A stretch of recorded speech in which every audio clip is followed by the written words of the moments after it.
اگر آپ نے ابھی تک ہمارے چینل کو سبسکرائب نہیں کیا تو ابھی سبسکرائب پر کلک کریں اور ساتھ ہی بیل آئیکن پر کلک کریں تاکہ آپ کو ہماری ہر نئی آنے والی ویڈیو آسانی سے ملتی رہے۔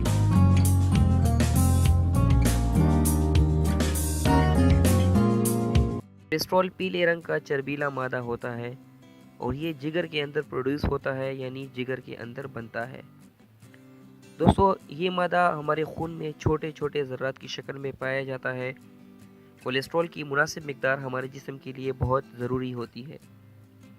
بنیادی طور پر ہمارے خون میں دو قسم کے کولیسٹرول ہوتے ہیں، جن میں ایک ایچ ڈی ایل جسے گڈ کولیسٹرول کہا جاتا ہے اور دوسرا ایل ڈی ایل جسے بیڈ کولیسٹرول کہا جاتا ہے۔ ایچ ڈی ایل ہمارے خون میں چکنائی کو جمنے نہیں دیتا، یہ جسم کے لیے بہت ضروری ہوتا ہے۔ ایچ ڈی ایل کی مقدار 35 ملی گرام پر ڈیسی لیٹر سے 60 ملی گرام پر ڈیسی لیٹر تک ہونی چاہیے۔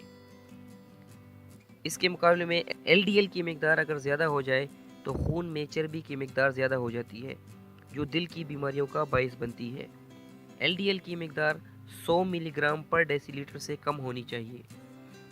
اگر کسی انسان کے جسم میں ایل ڈی ایل کی مقدار 160 سے 189 ملی گرام پر ڈیسی لیٹر کے درمیان میں ہو تو یہ ایک انتہائی خطرناک صورتحال ہو جاتی ہے، جو دل کی مختلف بیماریوں کا باعث بن سکتی ہے۔ دوستو، صحت مند رہنے کے لیے ضروری ہے کہ آپ کے جسم میں کولیسٹرول لیول نارمل رہے۔ کولیسٹرول لیول کو نارمل رکھنے کے لیے سب سے زیادہ ضروری ہے کہ آپ روزانہ ورزش کریں یا کم از کم 30 سے 40 منٹ تک واک ضرور کریں۔